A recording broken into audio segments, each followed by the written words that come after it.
Bismillahirrahmanirrahim. Assalamualaikum warahmatullahi wabarakatuh.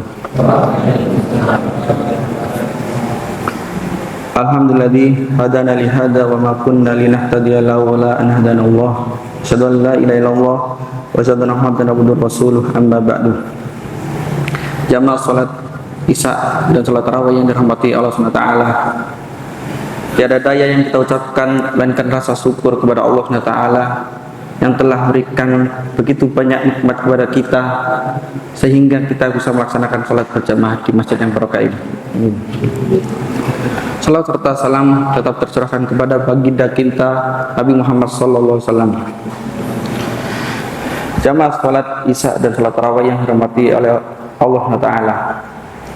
Di dalam kitab An-Nailul Hadis fi Hikayatil Hadis diceritakan bahwa di situ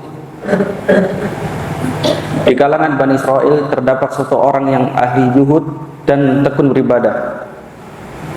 Dia ini telah mengabdi beribadah kepada Allah SWT selama 200 tahun. Akan tetapi sang ahli ibadah ini mempunyai keinginan yang sangat aneh, yaitu dia ingin sekali melihat iblis.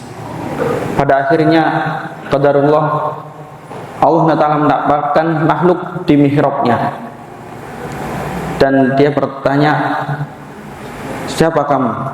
Makhluk ini menjawab, aku adalah iblis. Aku di depan pintumu, tapi aku tidak bisa menemuimu. Dan iblis ini di akhir pembicaraannya dia memuji sang ahli ibadah, bahwasanya engkau ini sangat mulia dan sisa umur hidupmu ini sama seperti apa yang telah berlalu darimu. Ya, ini dia masih hidup 200 tahun lagi. Dan iblis itu pun pergi. Ketika iblis pergi, sang ahli ibadah ini terus memikirkan apa yang dikatakan oleh iblis, bahwasanya dia masih punya 200 tahun lagi. Sehingga akhirnya dia memikirkan, berarti saya bisa berbuat apa-apa dan setelah itu bertobat kepada Allah Ta'ala. Tipu daya iblis tepat sasaran, sehingga sang ahli ibadah itu ingin sekali melakukan maksiat kepada Allah Ta'ala. Pada malam harinya sang ahli ibadah ini keluar dari rumah. Dia tidak beribadah, dia meninggalkan tempat ibadahnya. Dia sudah menyiapkan untuk melakukan apa yang belum pernah ia lakukan, yang selama ini selalu ia pikirkan bagaimana rasanya.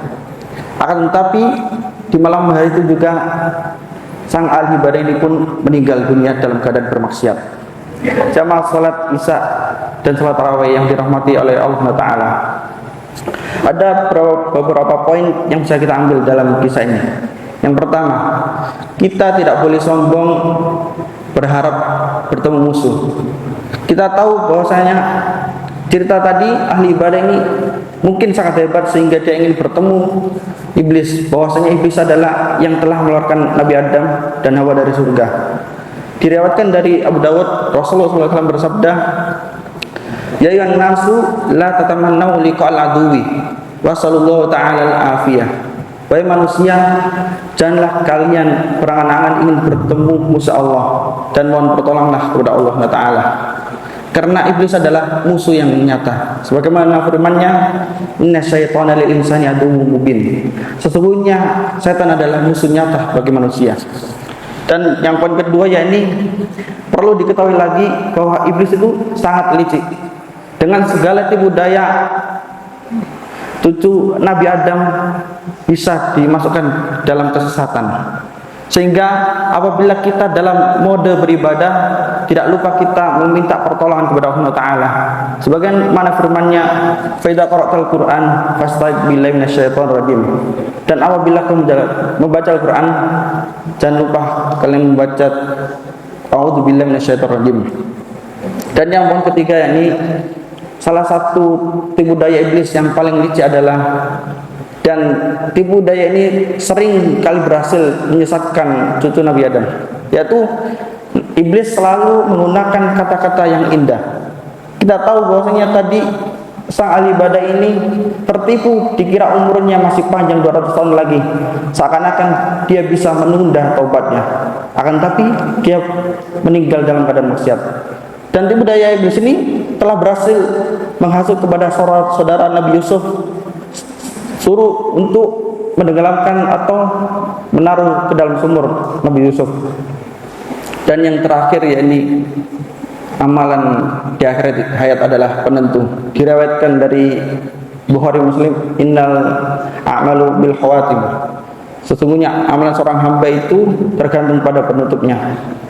Walaupun sejarah mencatat bahwa dia banyak kasus kriminal, banyak maksiatnya, akan tapi ketika di akhir dia bertobat, maka dia akan masuk surga. Begitupun sebaliknya, apabila dia ahli ibadah, akan tapi di akhirnya dia bermaksiat dan mati dalam keadaan maksiat, maka dia akan masuk surga. Waliyadzubillah. Maka marilah kita mohon kepada Allah Ta'ala agar tidak tertipu daya oleh iblis yang licik. Mungkin ini saja yang dapat saya sampaikan, kurang lebihnya mohon maaf. Wassalamualaikum warahmatullahi wabarakatuh.